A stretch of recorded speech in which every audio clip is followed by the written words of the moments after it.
the Honest Audiophile. Welcome to the live stream, and thank you to all who are going to be joining us. We will give the stream a few moments to get rolling here, and I'll let you ask some questions, give some comments.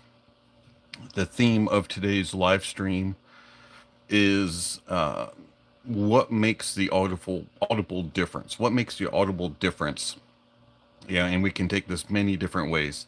Do you hear audible differences in gear? Do you hear audible differences in actual music being played back? Is it our physical anatomy? Our ears, and is it the way that we process things? Is it training? Is it the recordings? Is it just the mood that you're in? All kinds of things can make a difference. And I'm just curious as to what you all think when it comes to what makes an audible difference. And I just want to have a conversation with everybody. Hopefully some people jump on here soon to have a conversation. And I wanted to do another live stream this weekend, as my live stream last night, the review of the Massdrop Illustrious kind of suffered some technical difficulties that were not able to be diagnosed very quickly, and so I wasn't able to jump back on, and so I wanted to make it up to you all and have a live stream tonight. Hopefully everything goes smooth, so hopefully all the issues are sorted out. It appears that the issue was a Wi-Fi problem here, and then it just kind of bogged down with the processing of YouTube and messed up my phone and all kinds of things. So I worked a bit on it today, made sure that the Wi-Fi was running smoothly. It seems to be, and did some tests, and the microphone seemed to be working, and the phone seems to be working. So hopefully tonight will go smooth. If you can hear me, okay, give me a thumbs up. If you can't hear me, give a thumbs down, and hopefully everything continues that way and we do not have any issues tonight. So again, few people have jumped on just now, so the way that tonight's going to work is we're going to try to keep a theme rolling here about what makes the audible differences. And if you have any thoughts and opinions about it, please share them in the chat, and we will discuss it. So this can go a plethora of ways. Is it the way our ears are made? Is it the way that our brains function and training that we have, or the experiences that we have? Is it the mood that you're in? Is it the gear that you use? Is it the music and the way that the music was recorded in certain genres of music? Is it there's no differences type of thing? Whatever your thought and opinion is, I'm open to it. This is a conversation that normally we can go one way or the other, and it can get kind of heated. Hopefully we don't get heated tonight. Hopefully we keep it civil and just have an open-minded conversation, a discussion about what causes us to hear things differently. And you can even take it into further things. Well, do we really hear what we think we're hearing because measurements and graphs say this or that, or certain other people say this or that? Why?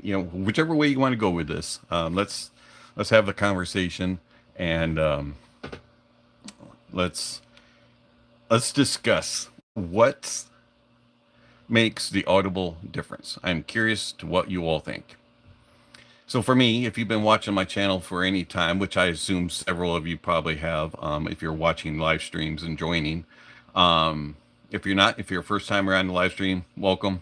Thank you for joining. But for me, as you probably have learned, I believe that there's multiples of variables that make differences as to why we all hear differences. Number one, the music in the way it's recorded. You know, you can hear things differently. Is it really good mixed and mastered? In certain genres of music, reveal things a little bit differently, sound a little bit more natural and accurate. Um, and then, of course, there's the experiences that you have in life. You know, how much have you heard live? How many concerts have you gone? How many acoustical type of concerts have you been to?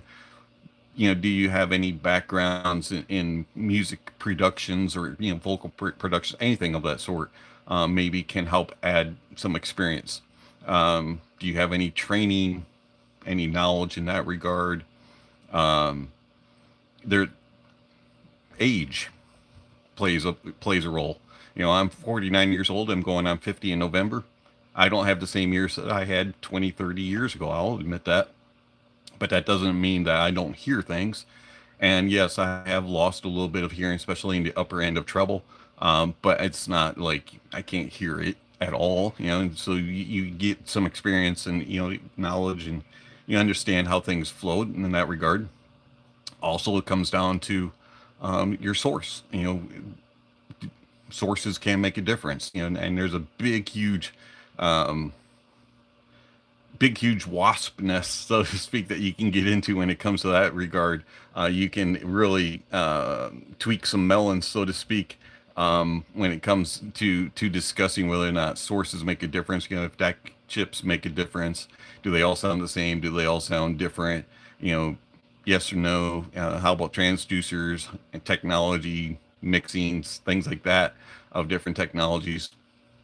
And then you have synergy between all those type of things also that can make huge differences. And is there one particular difference that rules them all?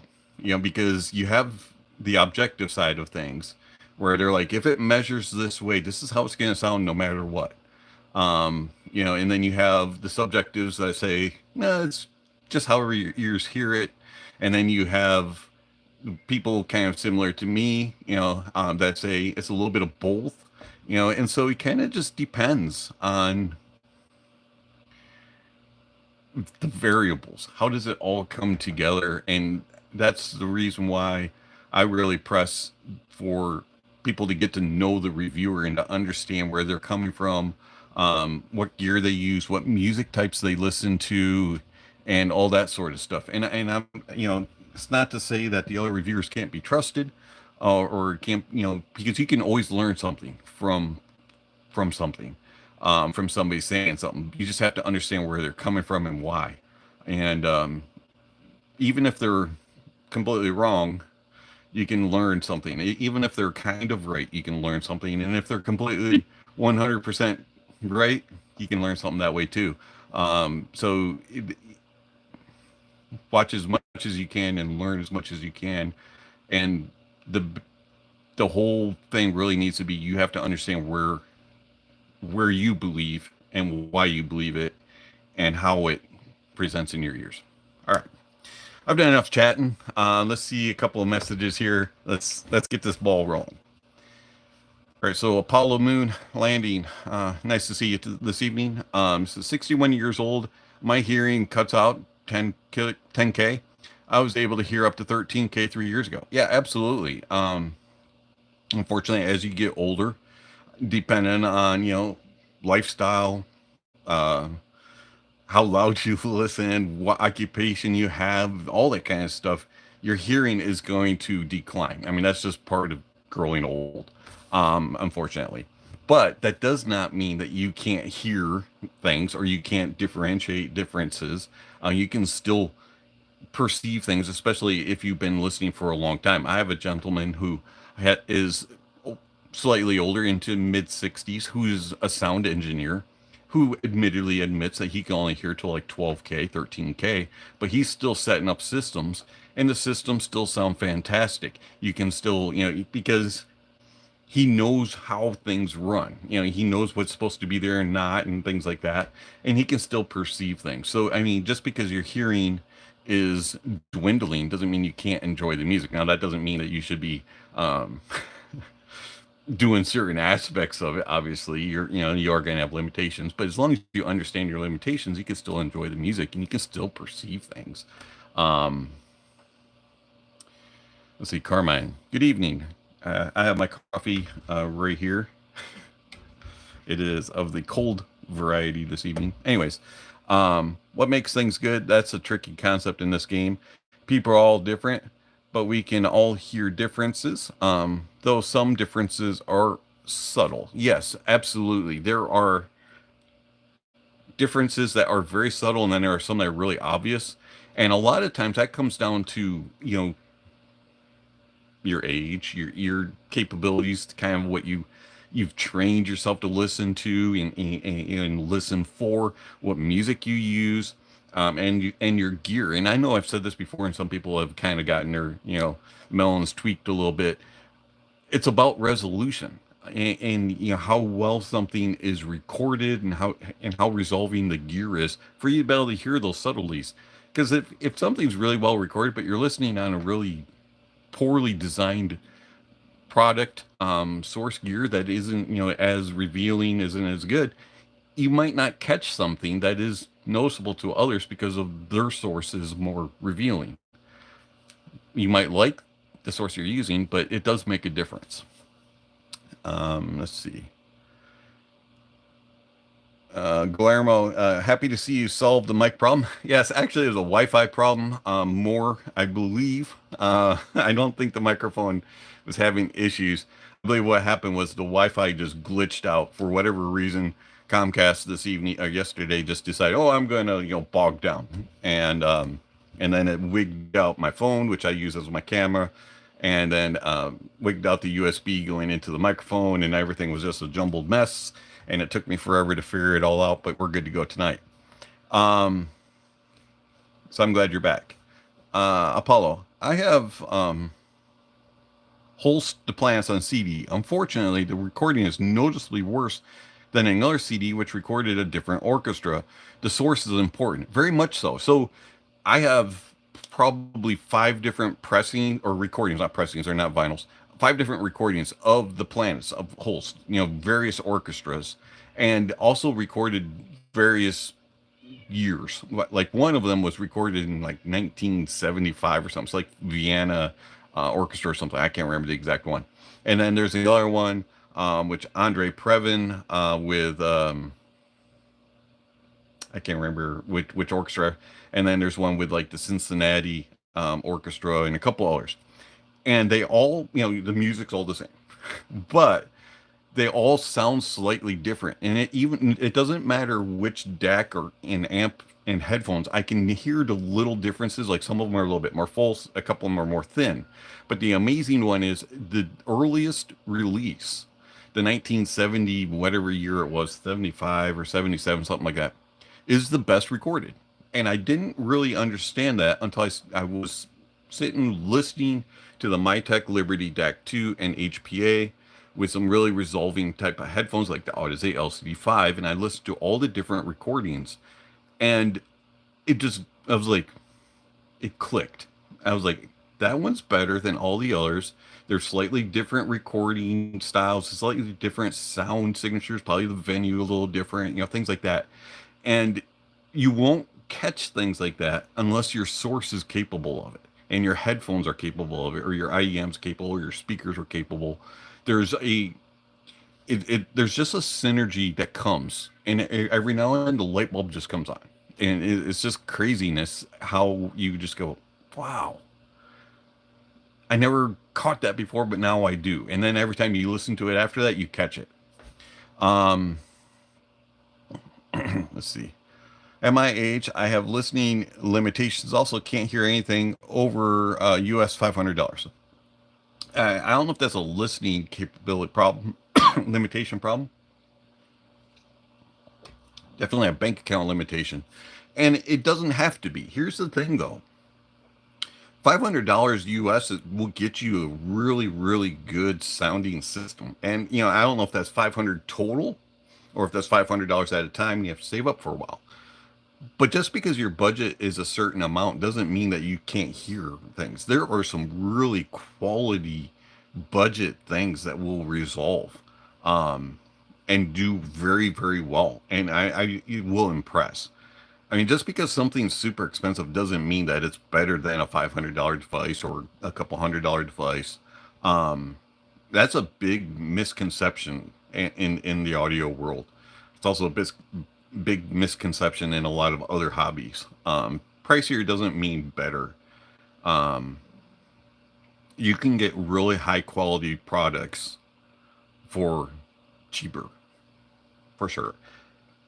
And that's a conversation that we should have on another live stream or in a video or something where we talk about setups. I've never done a video where I've taken like a dollar amount and budget and paired things together and said this is kind of for this price point what I would consider getting, whether you're IEM or headphone slash DAC amp, whatever.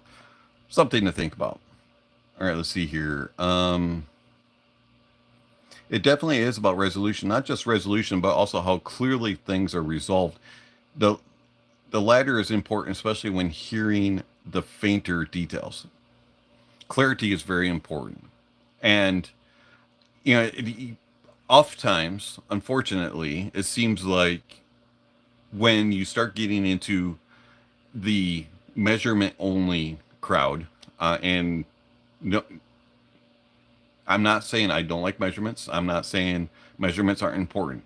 But the one thing that has stood out to me in the chase for the best measurement is that clarity becomes too pristine, too too clean, and you're looking for the blackest of blacks background, or you're looking for the most clinical, analytical, reaching backgrounds and surroundings, and so that everything is just like sparkly, right there. And unfortunately for me, I don't believe that sounds natural.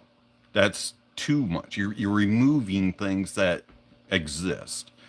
And I understand why you're looking for that, but also at the same time, you're not getting to it in my viewpoint, because you're removing things. Because if you listen around you, whether here in my room, at a church you attend, concert hall that you go to, out and about, there's background noise around, and it's always there's a little bit of a warmth. There's always some dirt of some kind. It's not crystalline, clean like they tried to go for, overly purified. And to me, that when those products are trying to get the most pristine, clean sound, you're losing naturalism, because you're removing what gives you all of the ambiance, all of the extra little things that are in music, that are in tracks. All right, let's see here. Yes, I know I'm getting into the hobby, and I'm building my system one component at a time. So as I change, anything I get to rediscover my music, now I understand why those little things matter. Yes, and that's the cool thing about journeys. So as you change things out, or as you are able to buy another thing and include it or hear different things, you start exploring. And soon you'll get to a point where you're content with your sources, you're content with your your base. And if you follow my channel, you know that I don't swap gear out very often. Some things may come and go, in for review, and I may continue using it. For example, the X Duo XAO2, the Burson Playmate 3 have stuck around after the reviews. The FIO K19 stuck around after a review. The FIO K9 AKM stuck around after a review, but they've been on my desk for quite a while since I've reviewed them. My Mitas have been with me for several years. I don't change gear out because I'm content with where they're at. I know what they sound like. I trust them. So you're going to get to that point. And then when you start adding other things, even if your budget's small, you're going to get to that point where you start adding things and you're going to go, oh, I like that better. Okay. Didn't care for that so much. Oh, I can hear. I hear differently now. I understand what they're saying when they say this term or they say this term. Now I can understand when it comes, for being more clinical or it's too warm or things like that. And it's interesting to discover that as you go along. And once you get an understanding of what you believe and why you believe it, is this is my neutral. This is what I believe is neutral. This is what I'm searching for. Once you're there, everything else is really cool with this. It's a neat experience. So I'm glad you're going through that. Paul, there have been videos about how John Williams based the Star Wars score on the planets. Maybe inspired is a better term. You know what? It is interesting. If you listen to the planets and then you listen to the Star Wars scores, all of them, especially the originals, you can kind of hear some of the similarities in certain pieces. And I'm sure that this happened. Now I'm no composer, but I'm sure that as you listen to music, you're like, I like the way that this flows, or I like how it does, this piece right here. I don't want to completely rip off, this guy, but I'm going to put my own little twist on it. And you can build that in. And there's a lot of composers that do that. And another one that was very famous for doing that was Jerry Goldsmith.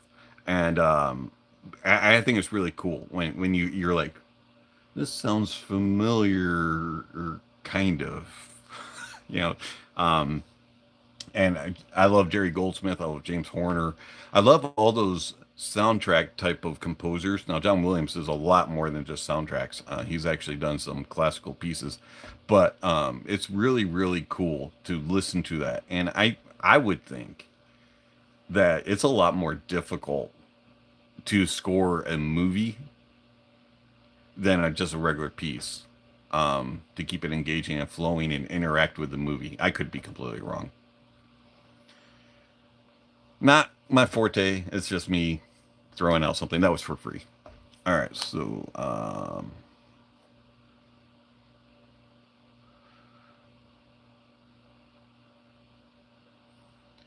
yeah, so Apollo moon landings. The good point. The clarity and the overall tuning should sound natural. That's the thing that to me is kind of baffling a lot of times. So a lot, things have a warmth to them. Most of the time when you're listening in a live type of setting, there's a warmth to it. It kind of depends on what type of room setting, things like that. But there's a warmth to it. There's a little bit of a naturalism, a little bit of fullness.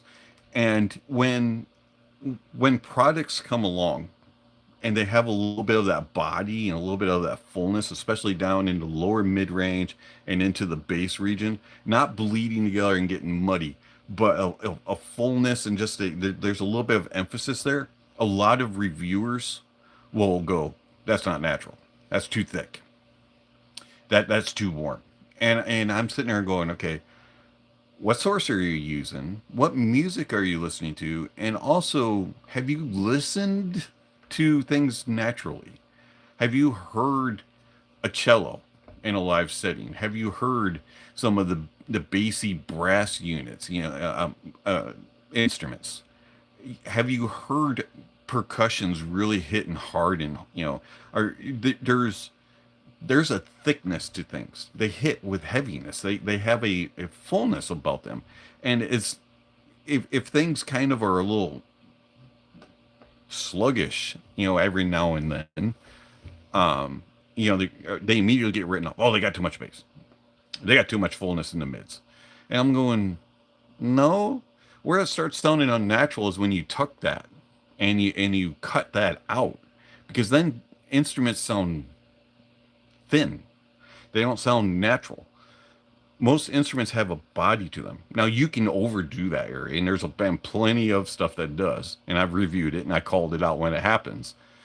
But a lot of times, the ones that I call out more are the ones that are tucked and don't have that body in there, because that affects the rest of the tonality all the way throughout. Because what do you mostly hear with your ears? You hear mids. You need fullness. You need warmth. I'm not saying you need this like thick, growly, muddy sound, but you definitely need some warmth there. And the I am that we reviewed yesterday, the illustrious, kind of loses that a little bit. It doesn't quite have the fullness to it, and it thins out. The more that you get into the upper mids, it sounds thinner, and that's a problem. And see, that's where, again, and I don't want to harp on this, but I'm going to. That's where reading graphs and only reading graphs and depending on them to tune things without really listening to it can cause problems and can kind of mislead you and lead you astray. I'm not trying to offend, but that's just my personal opinion. And that's what we're talking about today. For everybody who's joining, what makes the Audible difference and what are your opinions on it? Drop them in the comments, please. We're having an open conversation about this. All right, so next, totally agree, RJ says to Guillermo. All right, Guillermo, in that purity subject, I agree with you. Sometimes so clear is not good. That's why I love the Bill Evans trio recordings at the Village Vanguard. In the absence of music, their laughter and glasses tinkling. Yeah, absolutely. I love recordings like that. And you can just hear little details here and there. And if your gear, so for example, I can't place it in me. I'm terrible with remembering all the different musical tracks and albums and things like that. But there are a lot of tracks like that are recorded live and have little nuances going on. And if your gear is too thick, too warm, or it's so bright and very hot, and you got this huge, massive artificial soundstage, it just throws off the sound and it's not natural. But when you get that sweet spot and you have that mixture of what I call neutral and natural, it all kind of comes together and you just kind of are sitting there and you kind of get lost in the music and you're just like, this is what it's supposed to sound like. And oftentimes you can't you can't read a graph and go, that's going to be like that, because you can't measure that aspect of the music. You can measure all kinds of other things about music, but the things that you can't measure are the ones that bring it all together. And that's what's missing oftentimes in those type of objective reviews that are only focused on that, is they miss that part of it. They miss the naturalism. And oftentimes they'll call things out that don't deserve to be called out. We're going to see here. How do you take into account that we are getting older and our hearing isn't getting any better? Will the bass and the mids be affected as much as the highs? So, that's a good question. So for me, I can still hear up to about 15K. And, and when I say I can hear that, it doesn't mean that it completely drops off. You can't hear it at all. I'm not like deaf there. I can still hear things. It's just kind of slowly, a little bit less of an impact. And, the bass and the mids are still there for me. And so the way that you just adjust is you kind of learn it. It just kind of comes by experience as you listen. And if you know the track, if you know the songs, and you kind of know how it's supposed to sound, you know what's there. And you can hear it and not hear it, type of thing. But again, keep in mind that the majority of things that you hear are in the mids. You hear mostly from about 200 hertz to 8K. That's about the most where our hearing is from. It could be maybe a little bit more than that, but I believe it's from about 200 hertz to about 8K. Some can hear up to about 12K-ish, where you're really perceiving things. So you're gonna, all the other stuff is there, but it's not as much perceived as the mids. The mids are the focus in our human hearing. It's just the way we are built. But I'm no audiologist and I'm no professional in that. I'm just going off of things that I've learned and things that I've heard through the years and researched. All right, so often perceived warmth is due to longer decay in the reproduction in the base through the lower mids. Yes, and it also is it like it can be too much or not enough, but it not only does it affect that area, so it's kind of through the emphasis from about I would say about 100 hertz to probably about 1K is where that warmth really comes, but it does kind of permeate into the rest of the mids, and it kind of adds into the decay of the upper mids and treble region, adding in a little bit more of a softness to it and a more natural tonality. If you remove that or you lessen it too much, what happens is it thins out and you don't have enough body to carry through. And then those upper mids in that treble region becomes a little bit too much, almost like forced sounding, a little too clinical. It's kind of like if you've ever walked, like you're walking, you go to the subway, for example, and you're walking outside and you have a little bit of warmth, and then you go down one of those tunnels or the stairwells, and it's all made of concrete, and you have the stairs, and everything just sounds a little colder, a little bit brighter, and your ears kind of perk up, and you're going, man, it's really loud in here, and things are like more sharp. You can hear heels clacking on the concrete. You can hear rings tapping against the railings, things like that just kind of ring a little bit more. That's kind of because you lost a little bit of that natural warmth going through. That's the way I kind of think of it. I could be completely wrong again. All right, let's see. For me, bass and mids are as good as ever.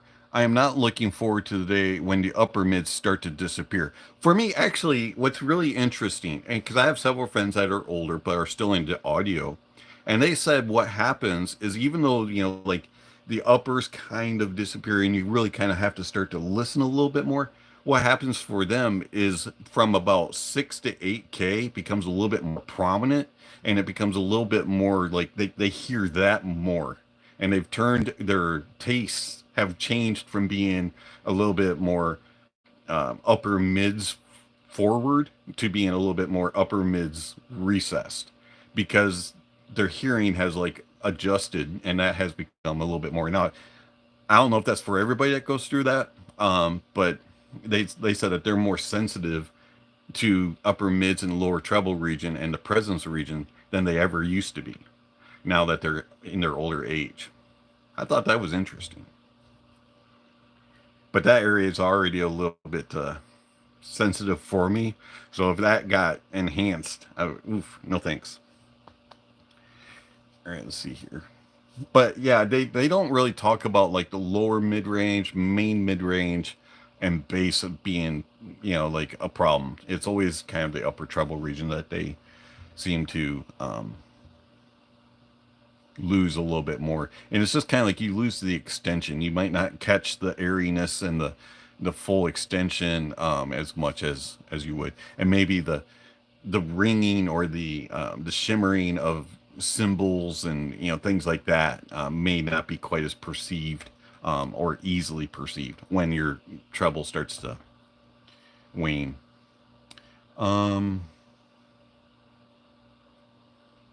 But again, I'm not a professional here when that comes to it, so I'm just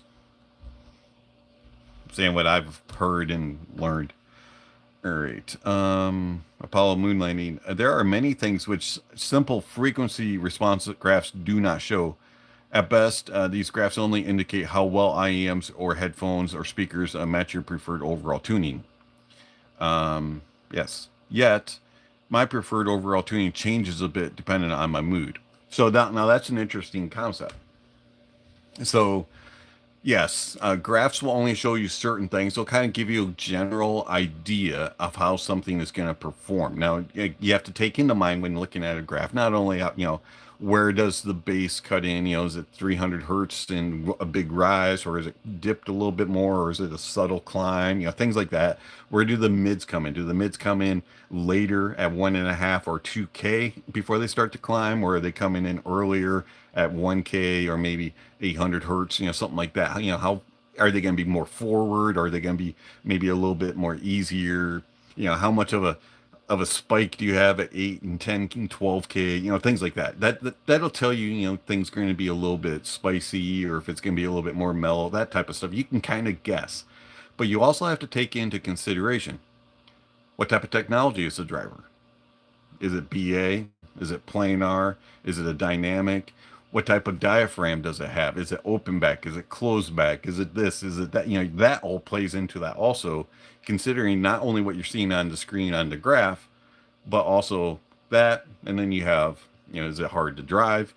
What is the sensitivity? What kind of sources are you using? There's a lot of things that are going to impact that you have to kind of consider when it comes to tuning. But mood also is interesting. So, maybe you're like me and you prefer a very neutral, natural presentation. I mean, you've all kind of seen my preference graph. It's pretty much, a little bit what some people would say U-shaped. And it's got slight elevations. I'm pretty much a very, and yet there are times when I'll be sitting and I just want to jam out. I want some bass. I'll get out my Meze 99 Classics or my heavy H1S. I'll get out some heavy hitting bassy headphone and I'll just jam out to some rock. I'll just listen. And then there's other times when I want to be a little bit more mellow and I'll listen to some jazz music, and that's where my preference comes into play, or I'll listen to classical music. But then there's other times where I really just want a V-shaped sound signature. And that's where the heavies come in and I just jam away. It does depend on the mood. Also, it depends on the time of day. How gear perceives things, how your ears perceive, how things are sounding. It's really, really interesting how things will change.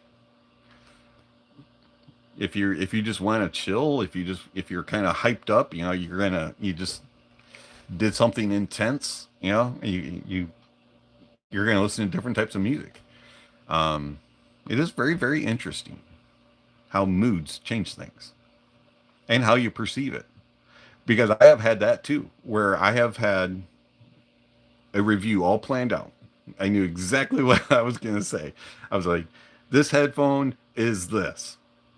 And then the day before or the morning of the review, or, sometime right before the review, I plop them on and I'm in one of those moods where it's just like, oh, I have to do this review. I have to get it recorded. I said I was going to have it done by X day. And I'm sitting there and I'm listening to it and I'm reading over my notes and I'm going, what was I hearing? And then you have to either delay the review, change your mood, step away. There's moods can really impact how you hear things. All right, so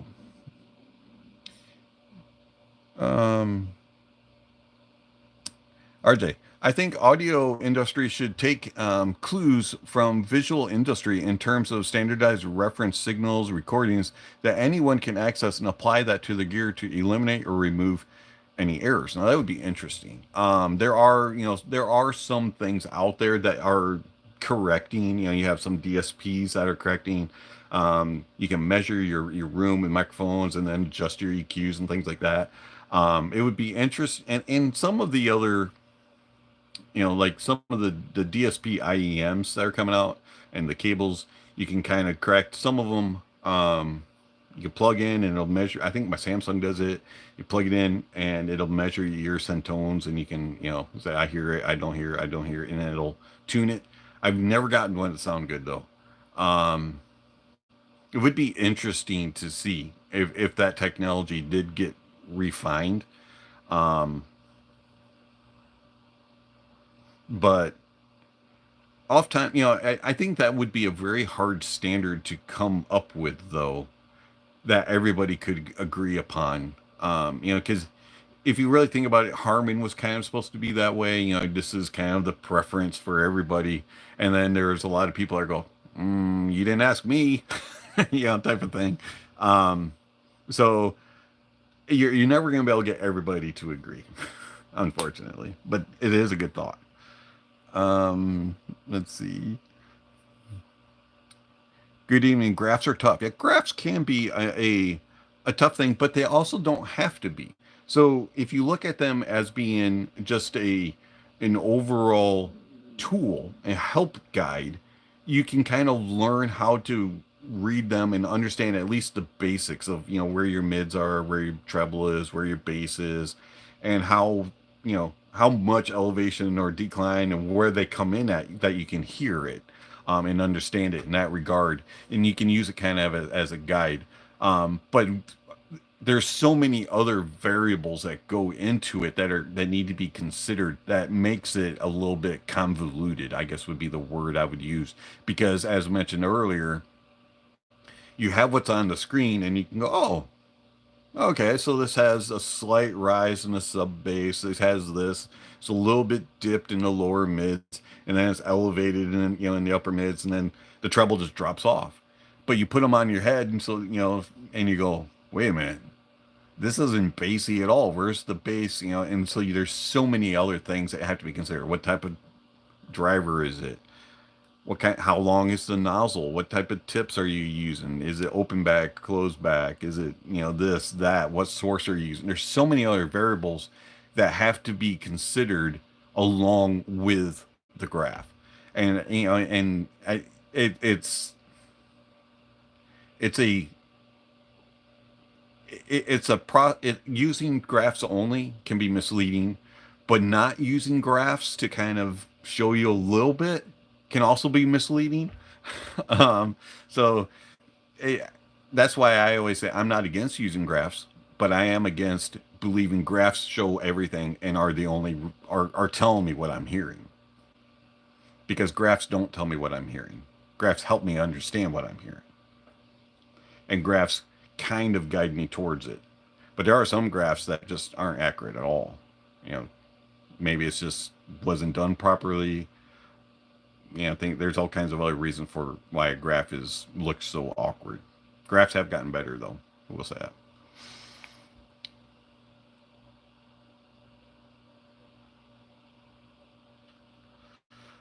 Then what's after that pure experience of people like you and others teaching what feels good? Oh, I'm sorry.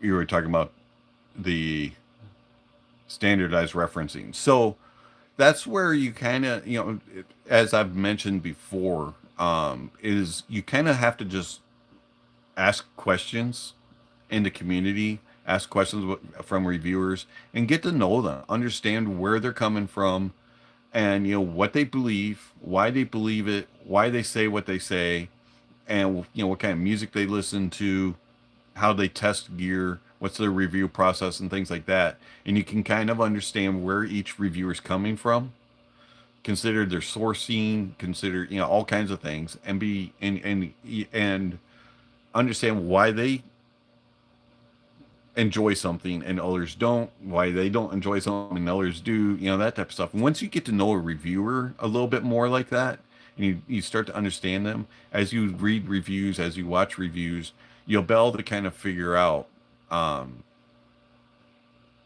this one is for me, this one isn't for me. And it's just kind of, you learn as you go. Music, the audiophile journey is a learning experience. I learn new things every day. And is there a true pure experience? Now, I had a conversation with somebody in the comments, I believe it was yesterday, in which they were, you know, going down the trail that DACs chips all sound the same. And I mentioned that there's a lot of variables that go into that. If you're going off of just based off of the chip only and not including all of the outputs and all the other things, in theory, yeah, that they should sound the same. But there's so many other things, manufacturers, output stages, op amps, you know, all, you name it. Plus then how you're testing it and how you're doing all this kind of stuff. And we kind of agreed in, certain regards. And they mentioned that, if the perfect deck came, the perfect measurement deck and the perfect device, and would it sound natural? And I said it should reproduce, so that if you're listening to a live performance and you're listening to that recording back, you shouldn't be able to really perceive a difference. And if you find that unicorn that sounds that way, send it my way, because I would love to hear it. But it doesn't exist, not at this time. No matter how good the specs say, no matter how good the measurements say, it's not that perfect unicorn, because we haven't found it yet. So you're always going to be somewhat on the search for that to a degree. But I think as an audiophile, as a lover of music, as a listener of gear, however you classify yourself, you're going to eventually you need to come to a place where you're content with what you have, and it's good enough for me, and this sounds accurate for me, and I enjoy it. And the only way that you can get to that spot is if you truly understand what you're seeking. And if you don't understand what you're seeking, you don't know it, you're not based it, I highly recommend you start searching it and really listening and trying to determine what you're looking for, and diagnose your gear, listen to it, listen to your music, listen to reviewers, watch and learn, and truly understand where they're coming from, and you will get to that spot where you know what you believe, and you'll find it. All right, let's see what else. In regards to a system, I prefer a clean DAC, like the toppings, and hear all that my IEMs and headphones can show, and upgrade an amp just for power needs. Now, it's interesting that you mentioned topping. Now, I'm not going to. So, topping and I have a love-hate relationship. I haven't heard a lot of their new stuff, so I'm not sure how much it has improved. But in the past, topping to me was what I was discussing earlier in the live stream. They're chasing that measurement, and they're chasing that perfect number, and they want to get lower and lower and lower, and they're removing that background noise. They're removing and looking for that pure black background, right? And they're looking for those perfect, sparkly, precise placements and all this and that. And they're looking for the perfect number. And what they're doing is they're removing naturalism from their products. And to me, oftentimes topping gear doesn't sound natural. It sounds artificial. It just lacks the body. It's removed all of that, and it's just going off of, here's your info, and it's just force feeding it, and it's very clinical, and it's too precise, and it doesn't have that fullness, that richness, that energy that sounds natural and accurate. But who knows? Maybe they have changed. Maybe their sound signature has changed from what it was when I heard it. But to me, that's the way topping comes across. Now, as far as using amplifiers can adjust things also. So you do keep that in mind as well, how you pair things. And if you like topping, I'm not saying that you're wrong. That's just my personal opinion. All right, let's see. Hi, new here. Is this discussion focused around headphones, IEMs, or full speaker setups? All right, so Victor, I'm not really a speaker guy very much. Now, I do have speakers. I do listen to speakers every now and then, and I have speakers, on my desk that you can see behind me. But for the most part, my channel is focused around headphones, IEMs, and source gear, DACs, amps, that type of thing. I don't really discuss Bluetooth, true wireless, that sort of stuff. I'm not really a gamer, and I'm not much of a speaker person, but it is based on that. But I'm glad you're here, and welcome. Tonight's live stream is focused on what makes the audible differences. But Thank you for coming by the channel, and hopefully that answers your question. All right, let's see here. Paulo says the Kima 2 is an example of 9am, which has a stronger sounding bass in comparison to what the graph would suggest. I always take graphs with a few grains of salt. Yes, absolutely. The Kima 2 definitely, you would think, does not quite have near as much of a punchy, full sounding bass if you're just looking at graphs. It does hit a little bit harder. And that's where, again, it comes out, I'm saying graphs don't show everything. You're talking about different technologies. There's a lot of different variables that can play into that. And so when I played the Kima and I listened to it, I was like, wow, this thing's good. And it's a nice, neutral, but hard hitting, impactful bass. And so there's some things that graphs won't tell you. And it'll really surprise you, because you can look at something and go, ah, it looks boring. And then you listen to it and you're like, this isn't boring at all. This has got some excitement to it. This has got some wallop to it. And you're like, I did not expect that. Kima 2 definitely is a good example. That's very good. Let's see here. What else? RJ. Reminds me of digital recordings with the background noise added to simulate analog signals instead of clinical sounds. Yes. So those are interesting recordings. And they have the same problem. So, you can remove it and you sound very clinical, or you add it in and it still sounds artificial, because it just doesn't like have that connection. You just like, there's just something missing. It just doesn't sound correct. Let's see, what else we got?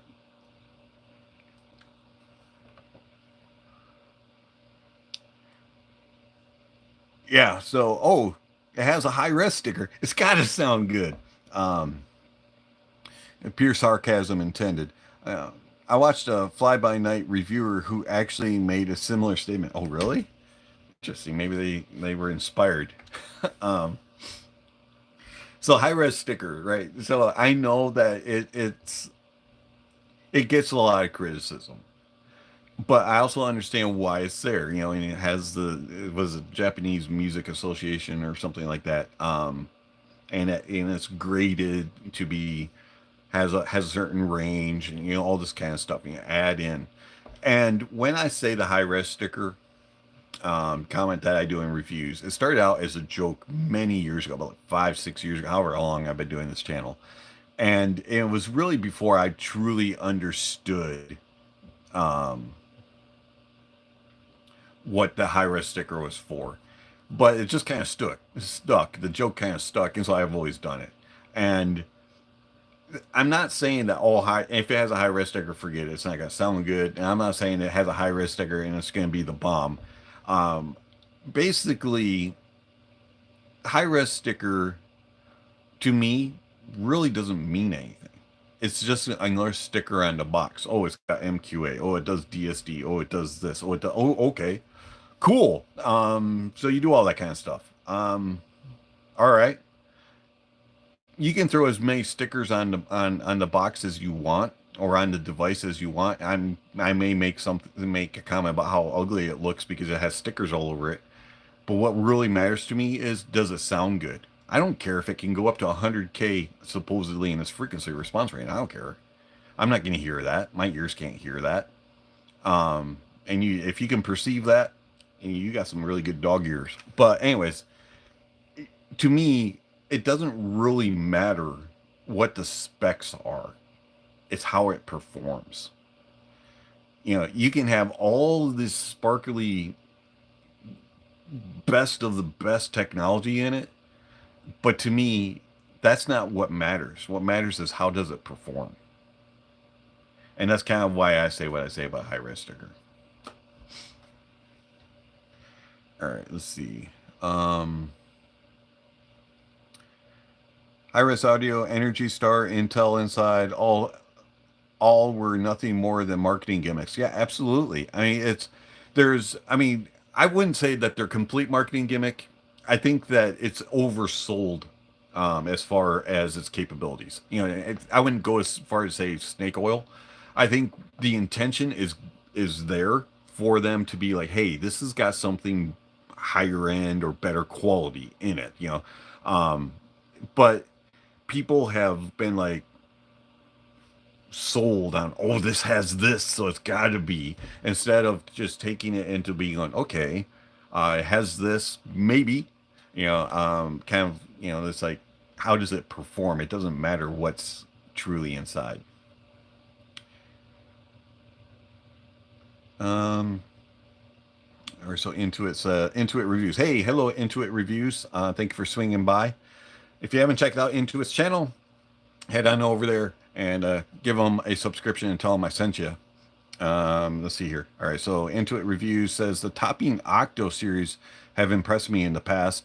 I've also modified a D30 with a guy from my Discord that punches way above the parts cost put into it. But yeah, the toppings can be challenging. Yeah, and again, I remember you telling me about that D30 mod that you did, and that's really cool. And unfortunately, I haven't heard any toppings in a while, so maybe the newer stuff has changed. The last time I heard topping was when I was at Oxpona. Um, and I think maybe Oppo sent one for me to review. I don't remember. But I haven't heard a lot of the newer topping stuff. And I'm a little bit like leery to try it. All right, let's see here.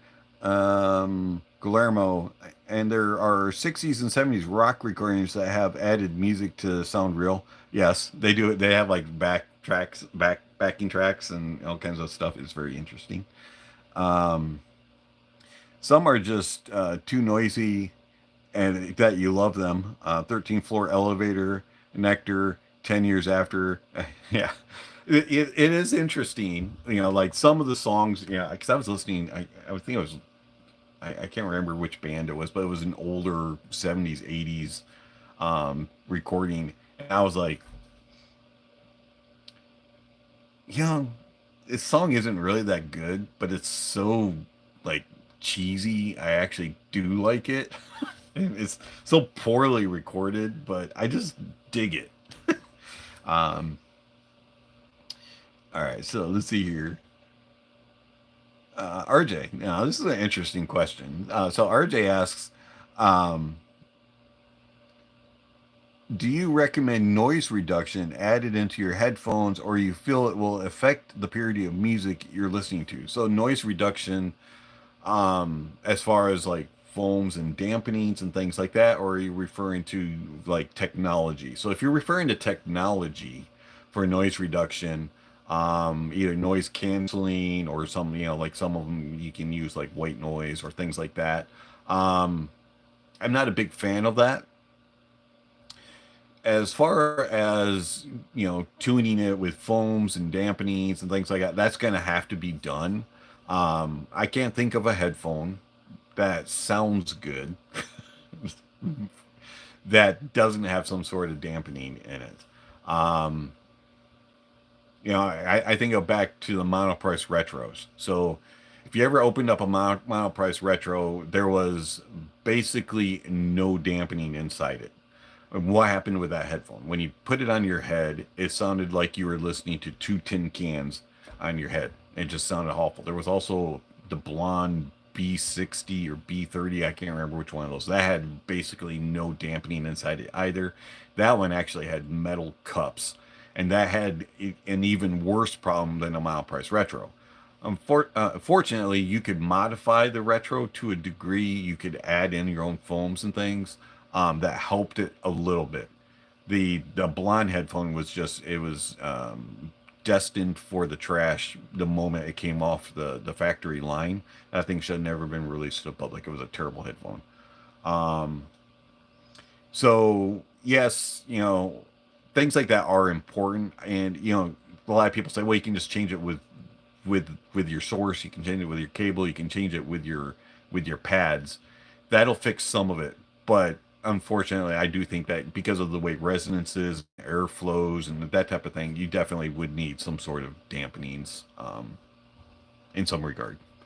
Some manufacturers do it really well, some don't. Good question. Um,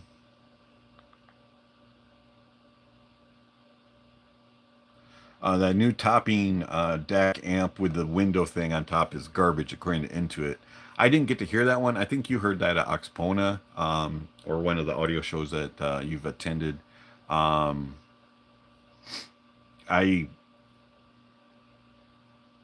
I, I, that's sad to hear, unfortunately. I think it's what, the DX9 or DX9 Pro or something like that, whatever it's called. Oh, yeah. So, RJ, you're referring to noise cancellation like Bose. Yeah. So to me, noise canceling is good for certain aspects. I wouldn't use it um, on a regular basis. Now, also for me, there's some of the noise canceling headphones are worse at this than others. Some of them really give me like a vertigo feeling, and I get sick feeling by using the noise canceling. But some of them are a little bit more subtle in that, and I can kind of handle that. The heavies, for example, were that way. Their noise canceling wasn't near as strong as like Bose, Sony are. Um, but if it was me personally, and I just want to do some noise blocking out reduction, I just get a really good noise canceling IEM or a headphone that has pretty decent noise canceling and use it that way. But that's just my personal preference. Yeah, I don't really recommend them. To me, they just don't sound good for the most part. Um, yeah, nothing is worse when you want to listen to some good tunes, but your environment is noisy. Um, I haven't really experienced that much. I work from home. I don't really listen to music on my computer or on my phone when I'm out in public. I don't really have opportunities to do that much.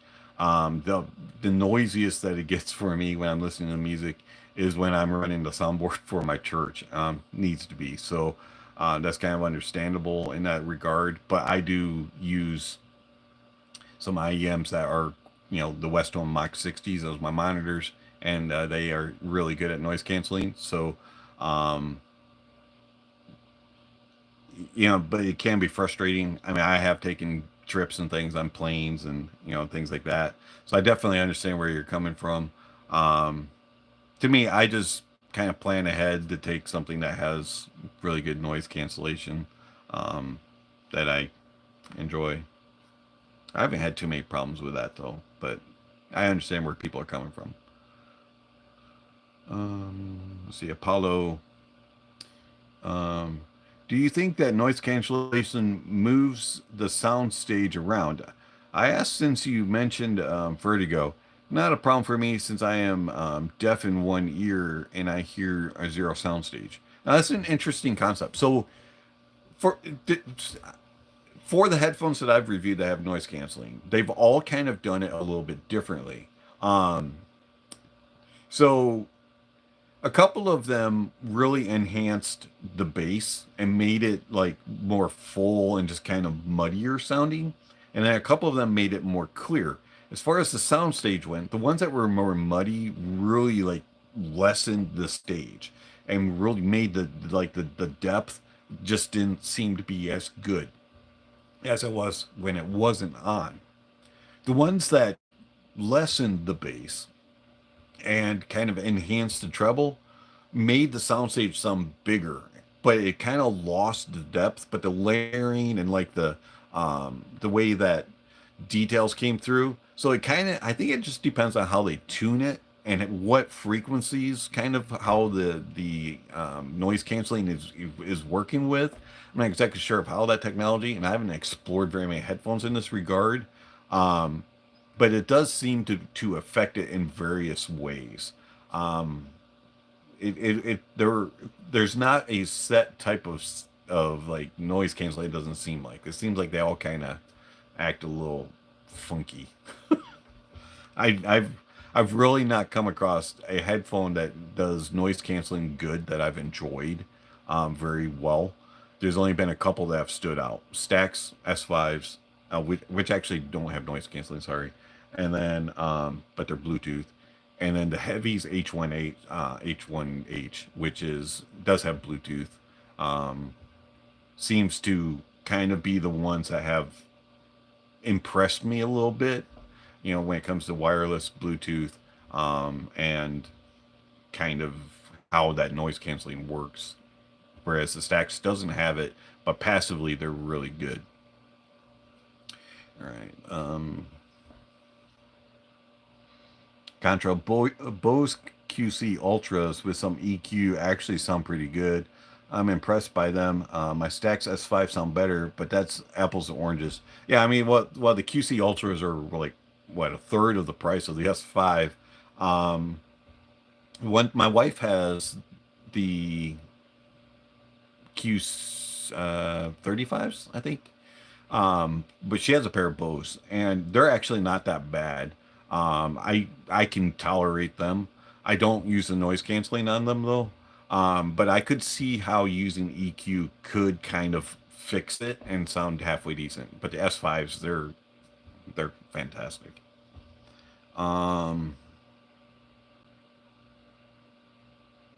Yeah, big problem with noise cancellation is compression. Definitely agree with you on it with Intuit there. And it seems to really affect bass and treble, with noise canceling, for me at least. Let's see here. Contrail Cambridge Audio P100s are also headphones with decent noise canceling and good sound quality. Interesting. I haven't heard any Cambridge. I've heard a couple of Cambridge DACs. Never heard any of their headphones. Good to know. Let's see. Fred. Hey, welcome, Fred. Good evening, Dave. Are you able to go into the concept of stacking? Is it only for headphones, or can IEMs benefit from this also?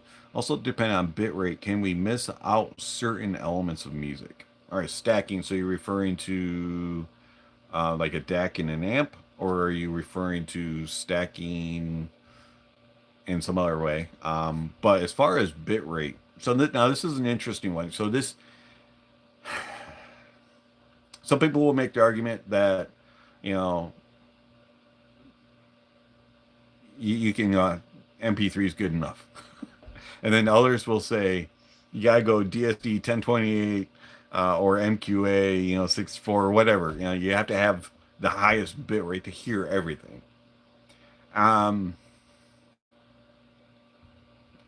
16192 probably is kind of the average normal. 24 192, whichever, somewhere in that range, you're going to be enough.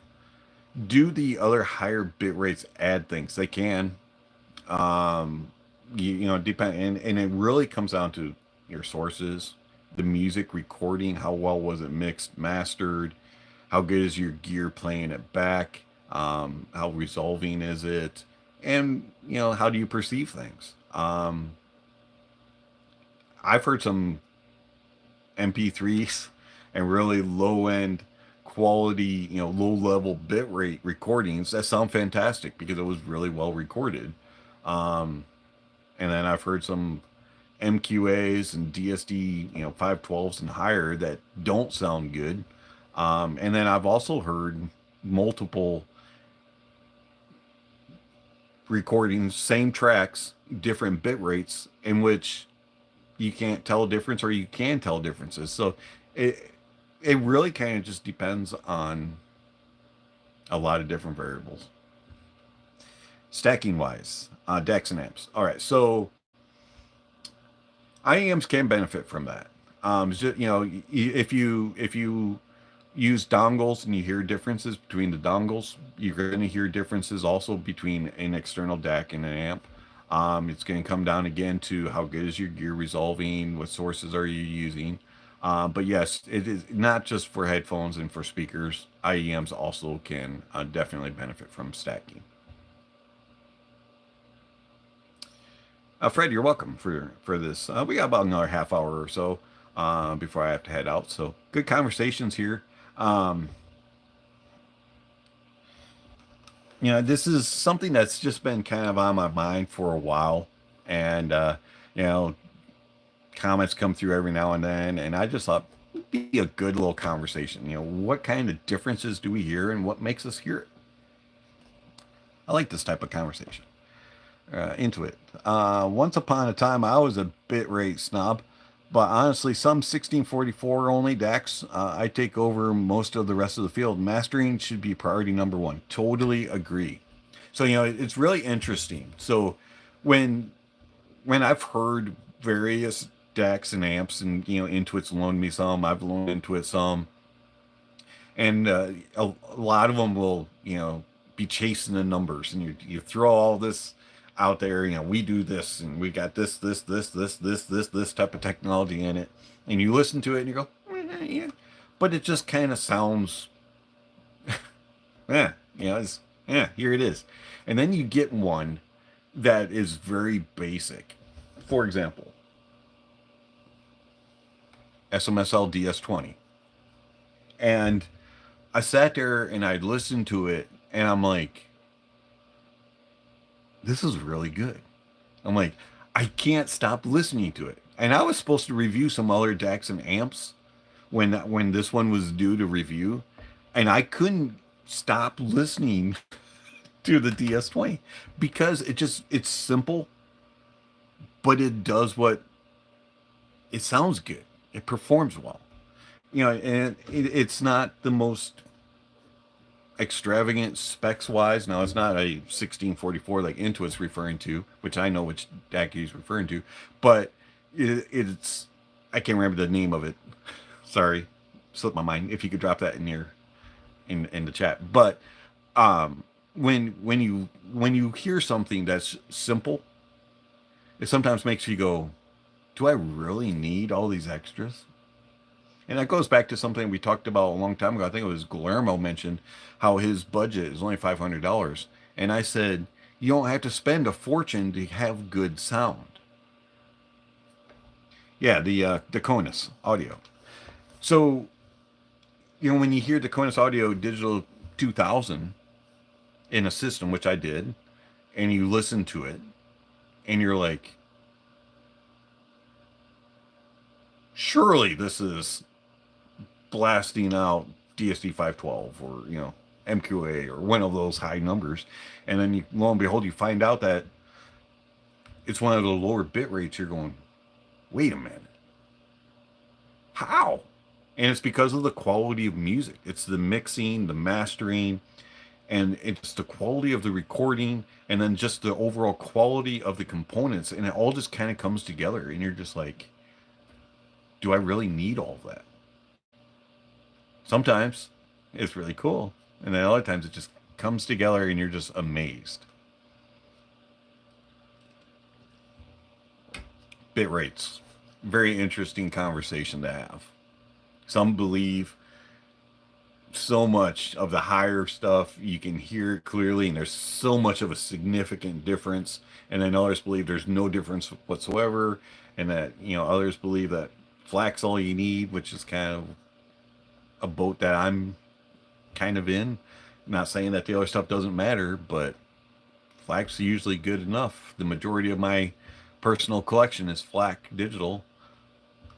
So yeah, there's so many options, and it just really comes down to what sounds best for you and what fits your take. What do you enjoy? And we all kind of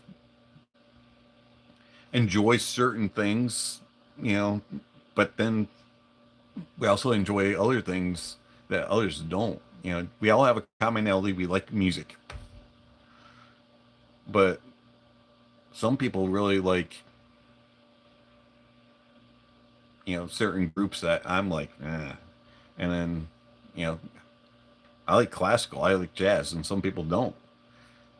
I like movie soundtracks, like scores, not the movie soundtracks with the rock music. I like a score. Others don't. But yet, you might like really heavy prog, metal music. Maybe you like rap, and I don't. But we have a commonality. We like music, and we like to hear it reproduced properly and accurately, and that's why we can all come together and discuss things. And I just love that about about the audiophile community in the world. It's just awesome in that regard. Man of Steel, great score. I agree. I mean, that's Hans Zimmer, I believe, is the one that did that. It is a very, very good score.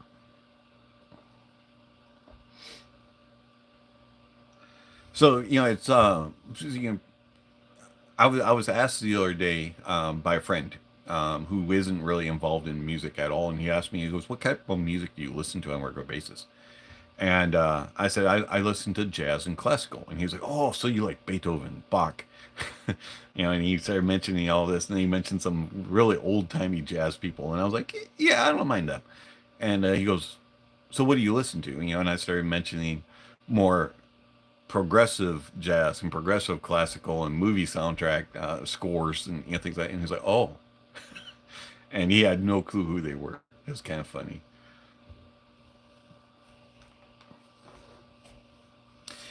One group, speaking of mixing and mastering and recording, one group that I really wish recorded better and mastered better was Two Steps from Hell.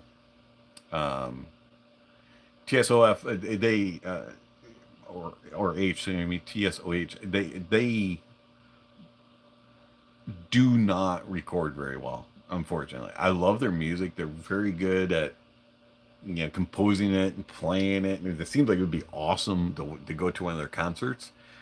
But they just don't. The recordings are not very good resolving. They have they're if you have a source that's revealing, you can sit there and just like cringe at the resolutions, just grainy and gritty. Pink Floyd. I'm surprised at how well it was produced and still sounds great. RJ, yes, Pink Floyd actually was one of the groups from back in the day that did a really good job with their recordings. Rush was another one that did a really good job. One that did terribly was Meatloaf. uh, um, Ozzy wasn't too bad in recordings. Some of them were a little hit or miss, but for the most part, Ozzy was pretty decent. Metallica was pretty decent. Um, Trying to think of some other more popular ones. By the way, Rush is super loud to hear in concert. All right, let's see. So, Fred, Dave, doesn't music you listen to or genres almost dictate to the source that you use? That's I think that in certain regards. So I'm a believer that if something is neutral and natural sounding and very accurate in its resolution and it's very detailed, that you can listen to any genre of music and enjoy it. Um, but if you kind of want to add your own little flavor, that's where you're going to become a little bit more nitpicky. So that's the reason why I have the Mytek Liberty DAC 2 and HPA. I believe that they are capable of reproducing a neutral, natural sound for any genre of music. Doesn't necessarily mean that every genre of music is going to sound good on it. But I believe that I have a source with a DAC and an amp that is quality enough to be able to test any gear that comes to me using that as my source, as my benchmark. But that does not mean that I don't have other gear to kind of tweak and that I enjoy a little bit better as far as for personal use. So, Fred, in run regard, yeah, sure, it does kind of dictate. But in another way, it kind of depends on what you're using it for. But I do truly believe that if your DAC, your amp are both very neutral, natural sounding, very detailed and resolving, and have nice staging abilities, and then your IEMs, your headphones or speakers or whatever you're using will all kind of sound that way, depending on whatever genre you're using of music. So, for example, some gear that comes in, I really don't like listening to classical music or jazz music on some gear because it just doesn't sound good. Into it. Some of the records, like we were discussing, can't even be listened to on digital. It just has to be for the record. Yes, absolutely. So there have been, so like you go to an audio show and you hear a track, you're like, oh, I like that. You know, where did I catch that from? You know, what was the name of that song? And so you go back and you look it up, you look on Tidal or, you know, Spotify or wherever you get your music from, and you play it back and you're like, ooh, does not sound near as good as it did. And vinyl does have that kind of a vinyl setup that is really good, does have a way of just kind of bringing it together and making some of that music sound so much more palatable. Is that a word? Listenable. There. My vocabulary is off today. It always is. All right. But very good point. Vinyl does do magic at times with things. I don't have a vinyl setup, but I have caught moments of that at like audio shows and friends' houses. All right, let's see. RJ, my family has blamed me for ruining their ability to enjoy music ever since they started to listen to some higher quality hi-fi audio gear. Well, that's a bummer. That shouldn't happen. I'm sorry to hear that. Um, to me, that says that they're not really appreciative of capabilities, and you know, and they're just kind of content with mediocre. I guess I don't know. I'm sorry that that you get blamed for that. Um, let's see. Apollo Intuit says, I guess since the human mind performs around a half dozen processing stages in order to deliver the sound which you can hear. You know, I think that has something to say with you know any aspect of what you're listening to. Um, you know, the perception, the you know, as we mentioned earlier, what mood you're in, um, room temperatures even play a part. You know, all kinds of things play into it as far as how you perceive things and how you react to it. So I can understand that about vinyl. I can also understand about digital, but there does come a point where some tracks just don't sound proper digitally. They have too much of a, because of the way they were mixed and mastered. They just have too much of a you know of a shimmer, a glassiness to them, and they're just lacking a little bit of that warmer, more fuller type of sound that you do get with vinyls. Gotta run, Guillermo says. Sorry to see that you have to leave, but really like this chat. Hope someday we take on that music and gear for it topic.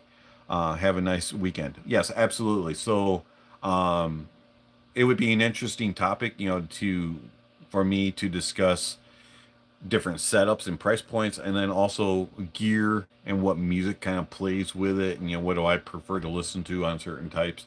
That would be very interesting type of topic. So I'm going to definitely write those down for future reference. If I ever forget about it and don't do a video, please remind me in the comments. Hey, did you ever think about doing this? And I'll gladly will put it on the schedule. Let's see what else we got here. Apollo. Well, that's a bummer. The best one liner from Dave ever. What's that? Well, that's a bummer. Yeah. I say that often, actually. Bummer. I don't know why. It's just a word that I've always stuck with through the years.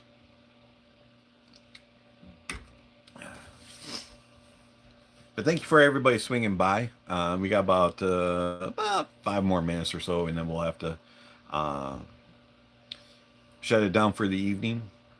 Again, for you that weren't here earlier or that just swung in, I do want to thank you for coming by, and I do greatly apologize about yesterday in the illustrious review. Thankfully, the review got done, but then all of a sudden, Comcast decided to be wonky with the Wi-Fi, and it affected everything. And I wasn't able to get back up and running with the Wi-Fi, so I wanted to, you know, have a redo of a Q&A part. So that's what this time frame is about. Came up with a little topic about what makes the audible differences, and had a good time. So thank you for everybody coming by, and thanks for understanding.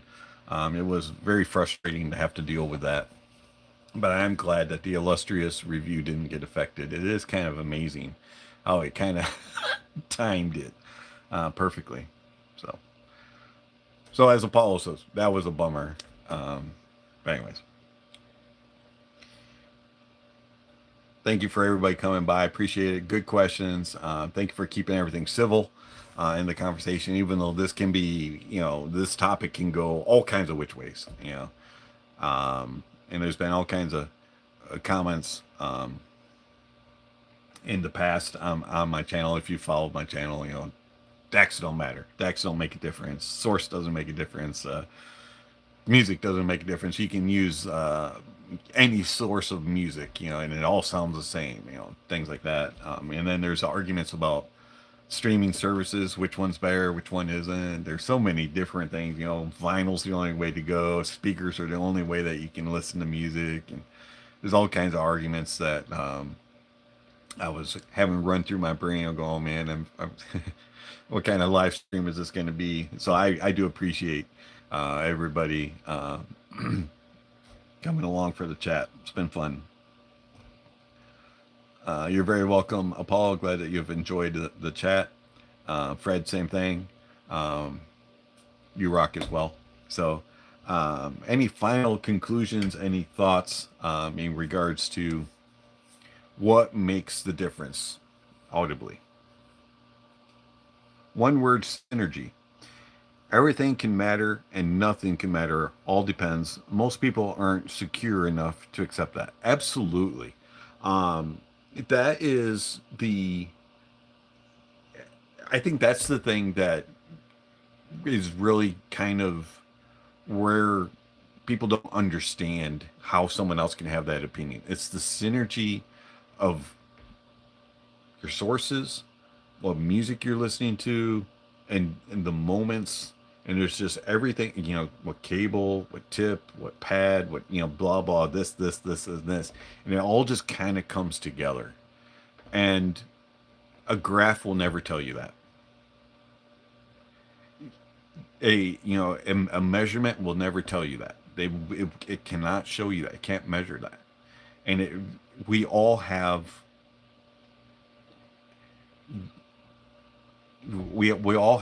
differences, but yet we all have the same goal. But yet we all kind of get there in different ways. And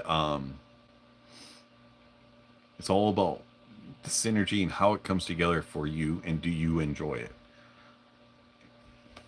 And sometimes, there's some gear that comes in, which, you've seen the reviews. Everybody's all happy and excited and really hyping this one device, and then I listen to it and it just doesn't connect with me. I don't hear it.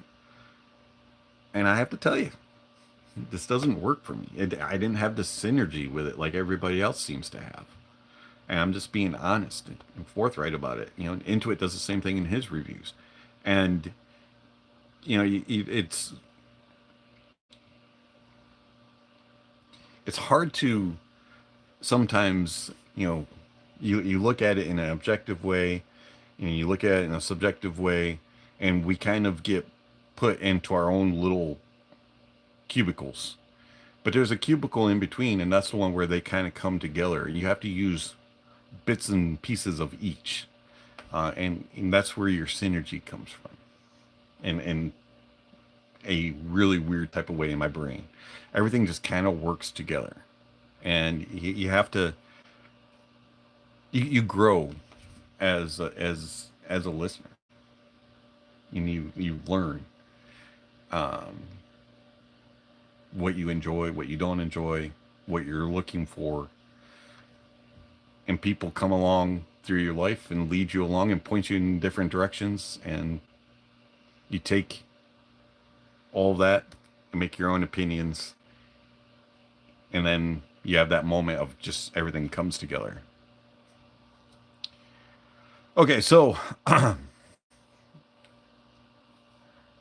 Paul says, to leave on a lighter note, why are IEMs superior to headphones? There is no headband here. Well, what if you're bald? Does that really matter? To me, I really don't have a problem with headphones. Headband hair. It's never been an issue. There's only, well, I take that back. There's only been one headphone that I have an issue with it on, and it's actually one of my favorite headphones of all time, and it's the Mr. Speaker's Ether C, and it's the weirdest headphone. So this is the original, so it's got the headband that you have to adjust, and it can't get big enough. But the problem with the Ether C for me is that it fits me perfectly and is super comfortable when my hair is short. But I can always tell when I need a haircut because my Ether C's will not sit on my head. They will literally pull up off of my ears because my hair gets too poofy. It's the only headphone that I have problems with headphone hair. So I get your point, Paul. Maybe I should go bald. Oh no, you don't want that. I don't want that.